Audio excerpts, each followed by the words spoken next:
Hello बच्चों, आपका हमारे चैनल हिंदी वाणी में स्वागत है। आज हम पढ़ेंगे कक्षा 7वीं की पाठ्य पुस्तक वसंत भाग 2 का 15वां पाठ। पाठ का नाम है नीलकंठ और इस पाठ की लेखिका महादेवी वर्मा जी हैं। आइए हम पाठ शुरू करते हैं। उस दिन एक अतिथि को स्टेशन पहुंचाकर मैं लौट रही थी कि चिड़ियों और खरगोशों की दुकान का ध्यान आ गया और मैंने ड्राइवर को उसी ओर चलने का आदेश दिया। बड़े मियाँ चिड़िया वाले की दुकान के निकट पहुंचते ही उन्होंने सड़क पर आकर ड्राइवर को रुकने का संकेत दिया। मेरे कोई प्रश्न करने से पहले ही उन्होंने कहना आरंभ किया, सलाम गुरुजी। पिछली बार आने पर आपने मोर के बच्चों के लिए पूछा था। शंकरगढ़ से एक चिड़ीमार 2 मोर के बच्चे पकड़ लाया है। एक मोर है, एक मोरनी। आप पाल लें, मोर के पंजों से दवा बनती है। सो ऐसे ही लोग खरीदने आए थे। आखिर मेरे सीने में भी तो इंसान का दिल है। मारने के लिए ऐसी मासूम चिड़ियों को कैसे दूं? टालने के लिए मैंने कह दिया, गुरुजी ने मंगवाए हैं। वैसे यह कमबख्त रोजगार ही खराब है। बस पकड़ो पकड़ो, मारो मारो। बड़े मियाँ के भाषण की तूफान मेल के लिए कोई निश्चित स्टेशन नहीं है। सुनने वाला थककर जहाँ रोक दे वहीं स्टेशन मान लिया जाता है। इस तथ्य से परिचित होने के कारण ही मैंने बीच में उन्हें रोककर पूछा, मोर के बच्चे हैं कहाँ? बड़े मियाँ के हाथ के संकेत का अनुसरण करते हुए मेरी दृष्टि एक तार के छोटे से पिंजड़े तक पहुँची जिसमें तीतरों के समान 2 बच्चे बैठे थे। पिंजड़ा इतना संकीर्ण था कि वे पक्षी शावक जाली के गोल फ्रेम में किसी जड़े चित्र जैसे लग रहे थे। मेरे निरीक्षण के साथ साथ बड़े मियाँ की भाषण मेल चली जा रही थी। ईमान कसम गुरुजी चिड़ीमार ने मुझसे इस मोर के जोड़े के नगद 30 रुपये लिए हैं।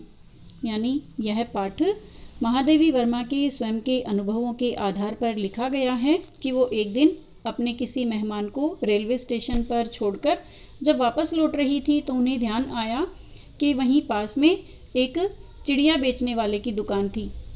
तो लेखिका वहां पर चली जाती हैं और जैसे ही चिड़िया वाले ने लेखिका की गाड़ी को आते हुए देखा तो उन्होंने आगे आकर लेखिका की गाड़ी का रास्ता रोक दिया और फिर उन्होंने बताया कि उनके पास दो मोर के बच्चे हैं, उनमें से एक मोर है और एक मोरनी। तो लेखिका उन्हें लेने की इच्छुक थी और वो मोर और मोरनी को देखने में व्यस्त हो जाती हैं और तभी उनका आपस में मोल भाव के बारे में बातचीत शुरू हो जाती है। बारहा कहा, भाई जरा सोच तो, अभी इसमें मोर की कोई खासियत भी है कि तू इतनी बड़ी कीमत ही मांगने चला? पर वह मुंजी क्यों सुनने लगा। आपका ख्याल करके अछता पछता कर देना ही पड़ा। अब आप जो मुनासिब समझें, अस्तु 30 चिड़ीमार के नाम के और 5 बड़े मियाँ के ईमान के देकर जब मैंने वह छोटा सा पिंजड़ा कार में रखा तब मानो वह जाली के चौकटे का चित्र सजीव हो गया। दोनों पक्षी शावकों के छटपटाने से लगा था मानो पिंजड़ा ही सजीव और उड़ने योग्य हो गया। यानी लेखिका ने उन्हें चिड़िया वाले को 35 रुपये देकर जैसे ही उस पिंजरे को अपनी गाड़ी में रखा जिसमें दोनों मोर के बच्चे थे जो देखने में तीतर जैसे लग रहे थे, वो हिलने डुलने लग गए और ऐसा लग रहा था लेखिका को कि जैसे वह पिंजरा सजीव होकर अब उड़ने ही वाला हो। घर पहुंचने पर सब कहने लगे, तीतर हैं, मोर कहकर ठग लिया है। कदाचित अनेक बार ठगे जाने के कारण ही ठगे जाने की बात मेरे चिढ़ जाने की दुर्बलता बन गई है। अप्रसन्न होकर मैंने कहा, मोर के क्या सुरखाब के पर लगे हैं तो पक्षी ही। चिढ़ दिए जाने के कारण ही संभवतः उन दोनों पक्षियों के प्रति मेरे व्यवहार और यत्न में कुछ विशेषता आ गई। यानी लेखिका के जो परिवार के बाकी सदस्य थे वो सब ये सोच रहे थे कि मोर इनको जो ये दोनों पक्षी हैं ये तीतर के हैं, यानी दोनों बच्चे तीतर के हैं, लेकिन मोर बताकर लेखिका को ठग लिया गया है, उन्हें लूट लिया गया है। लेकिन लेखिका ने कहा कि कोई बात नहीं, कि मोर नहीं है तो क्या हो गया, हैं तो ये भी पक्षी ही। और वो उनकी रक्षा और उनको अपने पास रखने के लिए बेचैन हो गई, उनका संरक्षण करने के लिए व्याकुल हो गई। और उनके व्यवहार में कुछ विशेषता आ गई, यानी अब वो उनकी अच्छी तरह से देखभाल करना चाहती थी। पहले अपने पढ़ने लिखने के कमरे में उनका पिंजड़ा रखकर उसका दरवाज़ा खोला, फिर 2 कटोरों में सत्तू की छोटी छोटी गोलियां और पानी रखा। अब लेखिका ने दोनों पक्षियों को, जो पिंजरा वो अपने साथ लेकर आई थी, उस पिंजरे को अपने पढ़ने लिखने के कमरे में रख दिया और उस पिंजरे का दरवाज़ा खोल दिया और फिर दोनों पक्षियों के लिए खाने पीने का इंतज़ाम किया। उनके लिए एक कटोरी में सत्तू की छोटी छोटी गोलियां और एक कटोरी में ताज़ा पानी रखा गया। वे दोनों चूहेदानी जैसे पिंजड़े से निकलकर कमरे में मानो खो गए, यानी दोनों पक्षी जैसे ही कमरे में आज़ाद किए गए, वो दोनों कमरे में आराम से उछल कूद मचाने लगे, खेलने लगे। कभी मेज के नीचे घुस गए, कभी अलमारी के पीछे। अंत में इसी लुका छिपी से थककर उन्होंने मेरे रद्दी कागज़ों की टोकरी को अपने नए बसेरे का गौरव प्रदान किया। 2-4 दिन वे इसी प्रकार दिन में इधर उधर गुप्तावास करते रहते और रात में रद्दी की टोकरी में प्रकट होते रहे। फिर आश्वस्त हो जाने पर कभी मेरी मेज पर, कभी कुर्सी पर और कभी मेरे सिर पर अचानक आविर्भूत होने लगे। खिड़कियों में तो जाली लगी थी, पर दरवाज़ा मुझे निरंतर बंद रखना पड़ता था। खुला रहने पर चित्रा, मेरी बिल्ली, यानी लेखिका के पास एक बिल्ली भी थी जिसका नाम चित्रा था। यदि वो दरवाज़ा बंद करना भूल जाती तो उन दोनों पक्षियों की जान पहचान उस बिल्ली से भी हो जाती, यानी बिल्ली उन पर आक्रमण कर सकती थी और दोनों पक्षियों को मार भी सकती थी।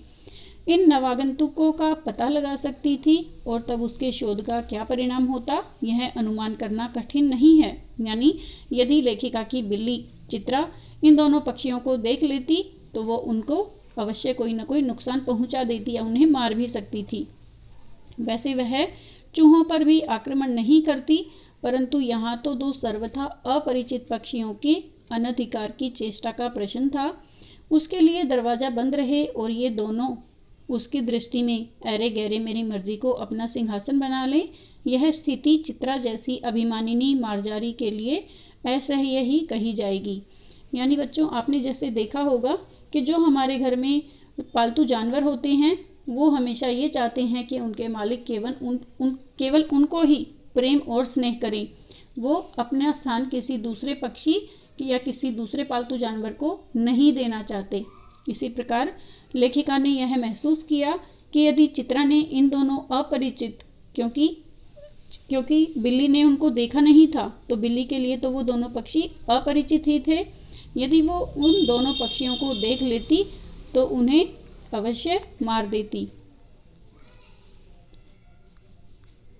जब मेरे कमरे का कायाकल्प चिड़ियाखाने के रूप में होने लगा, तब मैंने बड़ी कठिनाई से दोनों चिड़ियों को पकड़कर जाली के बड़े घर में पहुंचाया, जो मेरे जीव जंतुओं का सामान्य निवास है। यानी अब लेखिका को ऐसा लगने लगा कि उनके कमरे में जो सभी चीज़ें हैं वो अस्त व्यस्त होने लगी और जिस तरह से चिड़ियाघर होता है इसी तरह से उनका कमरा भी धीरे धीरे बदलने लगा। तो उन्होंने दोनों चिड़ियों को पकड़कर अपने घर में एक जो बड़ा सा जाली का घर था जहाँ पर लेखिका के अन्य जीव जंतु भी रहते थे, वहाँ पर उन दोनों पक्षियों को छोड़ दिया।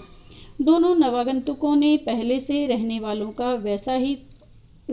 में वैसा ही कौतूहल जगाया जैसे नववधू के आगमन पर परिवार में स्वाभाविक है। यानी दोनों अपरिचित पक्षियों के आने पर लेखिका के बड़े से जाली घर में रहने वाले सभी जानवर इसी प्रकार व्याकुल हो गए, इसी प्रकार से विस्मय में हो गए जैसे परिवार में नई दुल्हन को देखकर सभी लोग थोड़ा अस्वाभाविक महसूस करते हैं। इसी प्रकार से उन दोनों पक्षियों को ध्यान से देखा जाने लगा। अब उस बड़े से जाली घर के सभी जो पक्षी थे वो किस प्रकार से उन दोनों पक्षियों का स्वागत करते हैं इसके बारे में बताया गया है। लक्का कबूतर नाचना छोड़कर दौड़ पड़े और उनके चारों ओर घूम घूम कर गुटरगू की रागनी अलापने लगे। बड़े खरगोश सभ्य सभासदों के समान क्रम से बैठकर गंभीर भाव से उनका निरीक्षण करने लगे। ऊन की गेंद जैसे छोटे खरगोश उनके चारों ओर उछल कूद मचाने लगे। तोते मानो भली भांति देखने के लिए एक आंख बंद करके उनका परीक्षण करने लगे। उस दिन मेरे चिड़ियाघर में मानो भूचाल आ गया। यानी लेखिका के चिड़ियाघर में या जाली के घर में जो जीव जंतु थे वो उन दोनों अपरिचित या नए मेहमानों को देखकर सभी अलग अलग प्रकार की क्रियाएं करने लगे, उनका अच्छी तरह से परीक्षण करने लगे। धीरे धीरे दोनों मोर के बच्चे बढ़ने लगे। उनका कायाकल्प वैसे ही क्रमश और रंगमय था जैसे इल्ली से तितली का बनना। मोर के सिर की कलगी और सघन, ऊंची तथा चमकीली हो गई। चोंच अधिक बंकिम और पैनी हो गई। गोल आंखों में इंद्रनी की नीलाभ दूती झलकने लगी। लंबी नील हरित ग्रीवा की हर भंगिमा में धूप छाही तरंगी उठने गिरने लगी। दक्षिण वाम दोनों पंखों में स्लेटी और सफेद आलेखन स्पष्ट होने लगे। पूंछ लंबी हुई और उसके पंखों पर चंद्रिकाओं के इंद्रधनुषी रंग उद्दीप्त हो उठे। रंग रहित पैरों को गर्वीली गति ने एक नई गरिमा से रंजित कर दिया। उसका गर्दन ऊंची कर देखना, विशेष भंगिमा के साथ उसे नीचे कर दाना चुगना, पानी पीना, टेढ़ी कर शब्द सुनना आदि क्रियाओं में जो सुकुमारता और सौंदर्य था उसका अनुभव देखकर ही किया जा सकता है। गति का चित्र नहीं आंका जा सकता।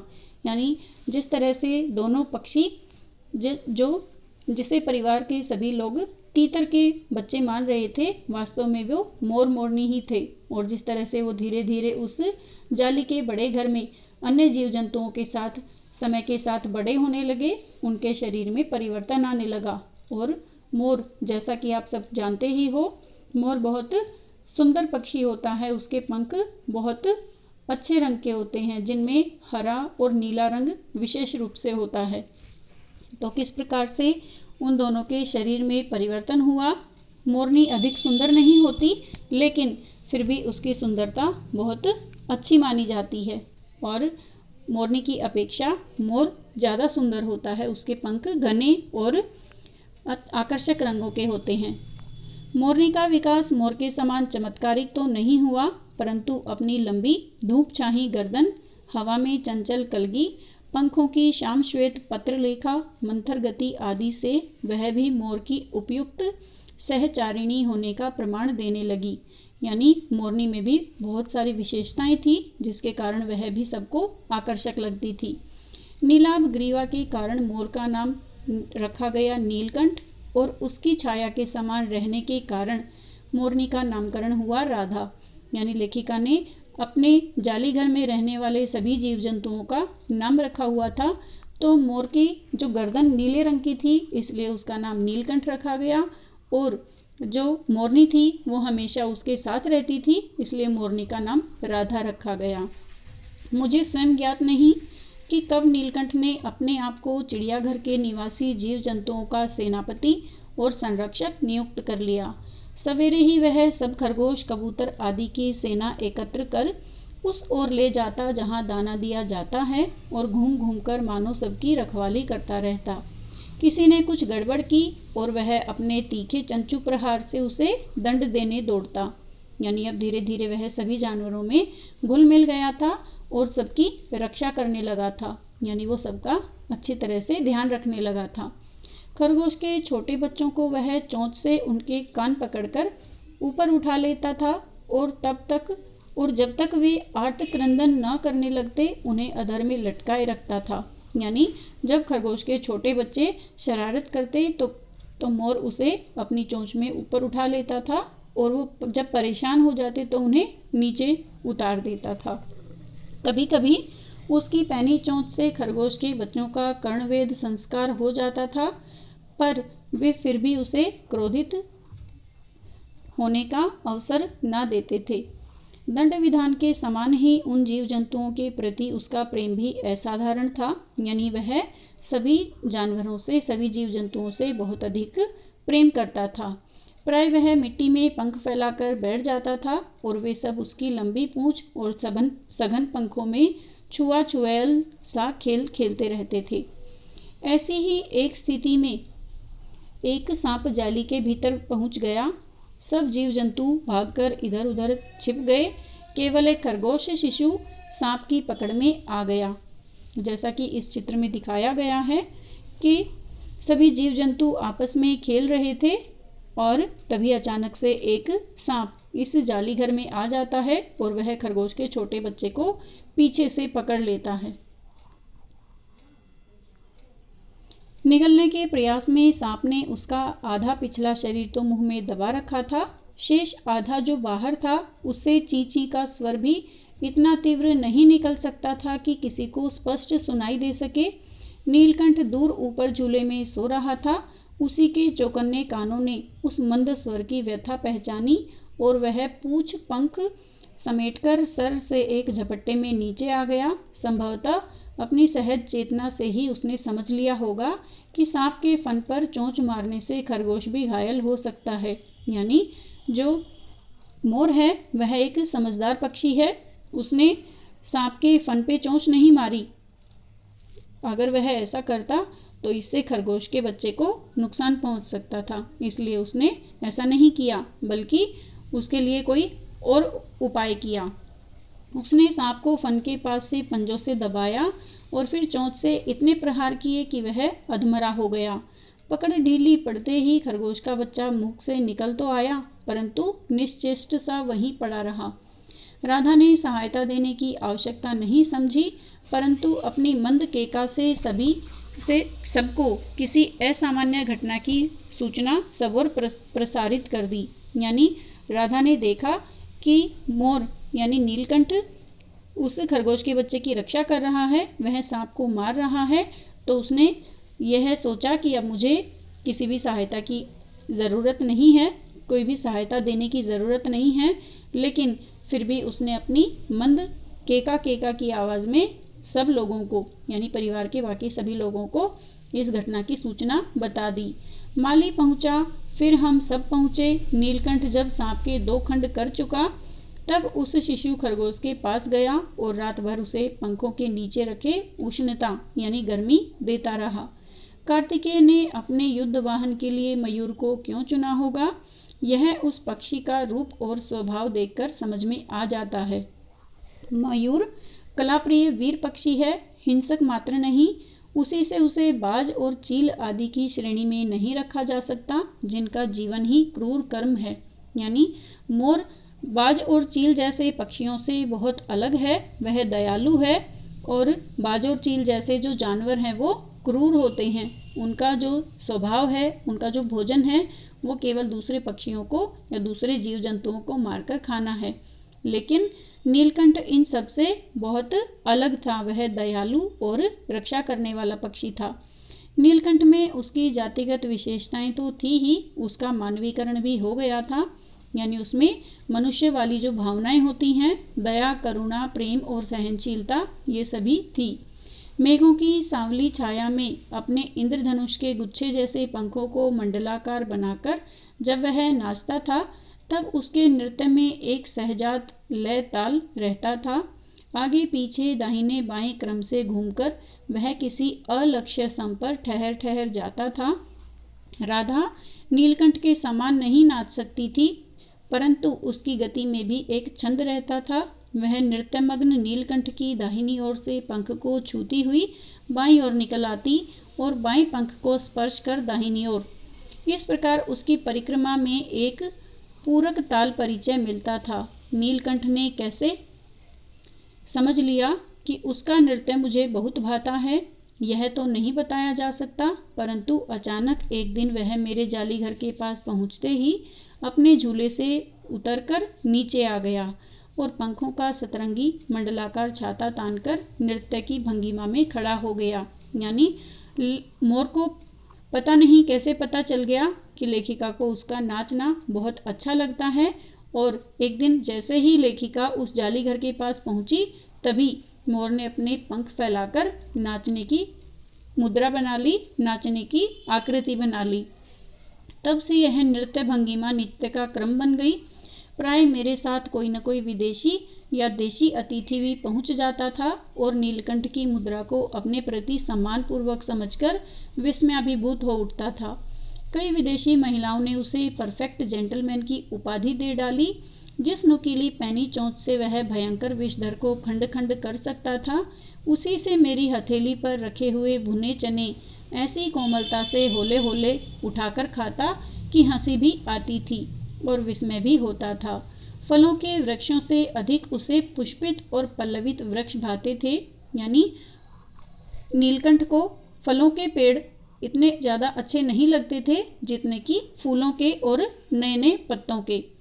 वसंत में जब आम के वृक्ष सुनहली मंजरियों से लद जाते थे, अशोक नए लाल पल्लवों से ढक जाता था, तब जालीघर में वह इतना अस्थिर हो उठता था कि उसे बाहर छोड़ देना पड़ता। नीलकंठ और राधा की सबसे प्रिय ऋतु तो वर्षा ही थी।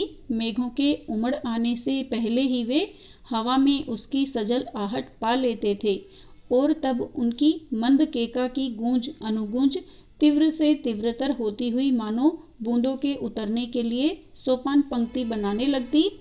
मेघ के गर्जन के ताल पर ही उसके तन्मय नृत्य का आरंभ होता और फिर मेघ जितना अधिक गरजता, बिजली जितनी अधिक चमकती, बूंदों की रिमझिमाहट उतनी तीव्र होती जाती, नीलकंठ के नृत्य का वेग उतना ही अधिक बढ़ता जाता और उसकी केका का स्वर उतना ही मंद से मंद्रतर होता जाता। वर्षा के थम जाने पर वह दाहिने पंजे पर बाहिना पंख और बाएं पंजे पर बायां पंख फैलाकर सुखाता। कभी कभी वे दोनों एक दूसरे के पंखों से टपकने वाली बूंदों को चोंच से पी पी कर पंखों का गीलापन दूर करते रहते। इस आनंदोत्सव की रागिनी में बेमेल स्वर कैसे बज उठा, यह भी एक करुण कथा है। एक दिन मुझे किसी कार्य से न खास कोने से निकलना पड़ा। यानी अब लेखिका को एक दिन उसी स्थान से निकलना पड़ा जहाँ पर चिड़िया वाले की दुकान थी, जहाँ से उन्होंने मोर के बच्चों को खरीदा था। और बड़े मियाँ ने पहले के समान कार को रोक लिया। इस बार किसी पिंजड़े की ओर नहीं देखूंगी, यह संकल्प करके मैंने बड़े मियाँ की विरल दाढ़ी और सफ़ेद डोरे से कान में बंधी ऐनक को ही अपने ध्यान का केंद्र बनाया।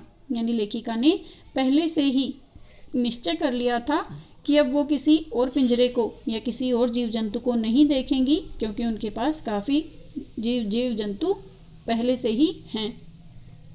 पर बड़े मियाँ के पैरों के पास जो मोरनी पड़ी थी उसे अनदेखा करना कठिन था। मोरनी राधा के समान ही थी। उसके मूंज से बंधे दोनों पैरों की उंगलियां टूटकर इस प्रकार एकत्रित हो गई थी कि वह खड़ी ही नहीं हो सकती थी। यानी जो चिड़िया वाला था उसके पैरों के पास एक ऐसी मोरनी पड़ी हुई थी जो घायल थी। बड़े मियाँ की भाषण मेल फिर दौड़ने लगी। बोले, देखिए गुरुजी, कमबख्त चिड़ी मार ने बेचारी का क्या हाल किया है। ऐसे कभी चिड़िया पकड़ी जाती है? आपने आई होती तो मैं उसी के सिर इसे पटक देता, पर आपसे भी यह अधमरी मोरनी ले जाने को कैसे कहूँ। सारांश यह है कि 7 रुपये देकर मैं उसे अगली सीट पर रखवाकर घर ले आई और एक बार फिर मेरे पढ़ने लिखने का कमरा अस्पताल बना। यानी लेखिका 7 रुपये देकर उस घायल मोरनी को ले आती हैं और अपने पढ़ने लिखने के कमरे में उसे रख देती हैं, उस मोरनी को, और फिर उसका इलाज करती हैं। पंजों की मरहम पट्टी और देखभाल करने पर वह महीने भर में अच्छी हो गई। उंगलियां वैसी ही टेढ़ी मेढ़ी रही, परंतु वह ठूंठ जैसे पंजों पर डगमगाती हुई चलने लगी। यानी 1 महीने में वह मोरनी ठीक हो गई, लेकिन उसकी उंगलियां ठीक नहीं हो पाई और जैसे तैसे वह चलने के लायक हो गई। तब उसे भी जालीघर में पहुंचाया गया और नाम रखा गया कुब्जा। यानी इस मोरनी का नाम कुब्जा रखा गया। नाम के अनुरूप वह स्वभाव से भी कुब्जा ही प्रमाणित हुई। अब तक नीलकंठ और राधा साथ रहते थे, अब कुब्जा उन्हें साथ देखते ही मारने दौड़ती।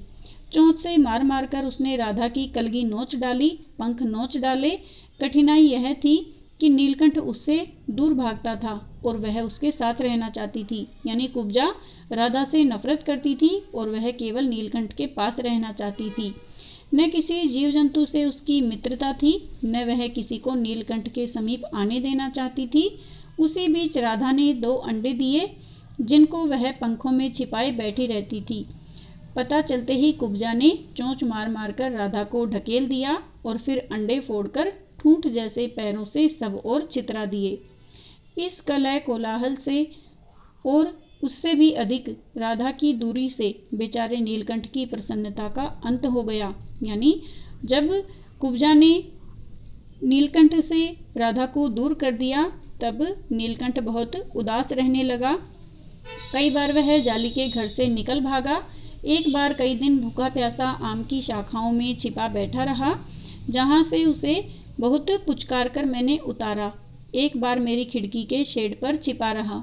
यानी जब कुब्जा ने राधा और नीलकंठ को मिलने नहीं दिया और उनको पास भी नहीं आने दिया, तो इससे दोनों पक्षी राधा और नीलकंठ उदास रहने लगे। मेरे दाना देने जाने पर वह सदा की भांति पंखों को मंडलाकार बनाकर खड़ा हो जाता था, पर उसकी चाल में थकावट और आंखों में एक शून्यता रहती थी। अपनी अनुभवहीनता के कारण ही मैं आशा करती रही कि थोड़े दिन बाद सब में मेल हो जाएगा। अंत में 3-4 मास के उपरांत एक दिन सवेरे जाकर देखा कि नीलकंठ पूंछ पंख फैलाई धरती पर उसी प्रकार बैठा हुआ है जैसे खरगोश के बच्चे को पंखों में छिपाकर बैठता था। मेरे पुकारने पर भी उसके न उठने पर संदेह हुआ। वास्तव में नीलकंठ अब मर गया था। क्यों का उत्तर तो अब तक नहीं मिल सका है। न उसे कोई बीमारी हुई, न उसके रंग बिरंगे फूलों के स्तबक जैसे शरीर पर किसी को कोई चोट का चिन्ह मिला। यानी ना तो नीलकंठ बीमार था और ना ही उसको कोई चोट लगी थी। मैं अपने शाल में लपेटकर उसे संगम ले गई। जब गंगा की बीच धारा में उसे प्रवाहित किया गया, तब उसके पंखों की चंद्रिकाओं से बिंबित प्रतिबिंबित होकर गंगा का चौड़ा पाट एक विशाल मयूर के समान तरंगित हो उठा। नीलकंठ के न रहने पर राधा तो निश्चेष्ट सी कई दिन कोने में बैठी रही। वह कई बार भागकर लौट आया था। यानी नीलकंठ कई बार उस जाली के बड़े से घर से भागकर और 1-2 दिन के बाद लौट आता था। इसलिए वह प्रतीक्षा के भाव से द्वार पर दृष्टि लगाए रहती थी। यानी राधा को नहीं पता था कि नीलकंठ की मृत्यु हो गई और वह हमेशा दरवाजे पर नजर लगाए रखती थी कि नीलकंठ आने वाला है। पर कुब्जा ने कोलाहल के साथ खोज ढूंढ आरंभ की। यानी कुब्जा ने इधर उधर घूम घूम कर नीलकंठ को ढूंढना शुरू किया। खोज के क्रम में वह प्राय जाली का दरवाजा खुलते ही बाहर निकल आती थी और आम, अशोक, कचनार आदि की शाखाओं में नीलकंठ को ढूंढती रहती थी। एक दिन आम से उतरी ही थी कि कजली, अल्सेशियन कुत्ती, सामने पड़ गई। स्वभाव के अनुसार उसने कजली पर भी चोंच से प्रहार किया। यानी जो कुब्जा मोरनी है वह सबके साथ बुरा व्यवहार करती थी और एक दिन कजली नाम की एक कुत्ती के साथ उसने लड़ाई शुरू कर दी और उसके ऊपर भी चोंच से प्रहार किया। परिणामत कजली के 2 दांत उसकी गर्दन पर लग गए। इस बार उसका कलह, कोलाहल और प्रेम द्वेष भरा जीवन बचाया न जा सका, परंतु इन 3 पक्षियों ने मुझे पक्षी प्रकृति की विभिन्नता का जो परिचय दिया वह मेरे लिए विशेष महत्व रखता है। यानी कजली ने कुब्जा को 2 दांत मार दिए थे उसकी गर्दन पर, जिसके कारण कुब्जा मर गई थी। लेकिन इन तीनों पक्षियों के जो घटनाएं थी, इन तीनों पक्षियों का जो जीवन था, इससे लेखिका को एक अलग तरह का अनुभव हुआ कि पक्षियों में भी मानवीय भावनाएं होती हैं। वो भी उनके मन में भी दूसरों के प्रति प्रेम, करुणा, नफरत, ईर्ष्या इस प्रकार के भाव होते हैं। राधा अब प्रतीक्षा में ही दुकेली है। आषाढ़ में जब आकाश में मेघाच्छन्न हो जाता है, तब वह कभी ऊंचे झूले पर और कभी अशोक की डाली पर अपने केका को तीव्रतर करके नीलकंठ को बुलाती रहती है।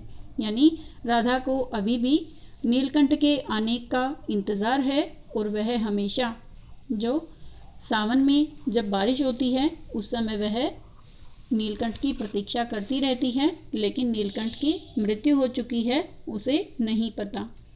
उम्मीद है बच्चों आपको यह पाठ समझ में आ गया होगा। अगले भाग में हम इस पाठ से लिए गए अभ्यास के प्रश्नोत्तर करेंगे। यदि आपको यह वीडियो अच्छा लगा तो आप इसे अपने दोस्तों के साथ ज़रूर शेयर करें। यदि कोई सुझाव है तो हमें कमेंट करके ज़रूर बताएं। धन्यवाद।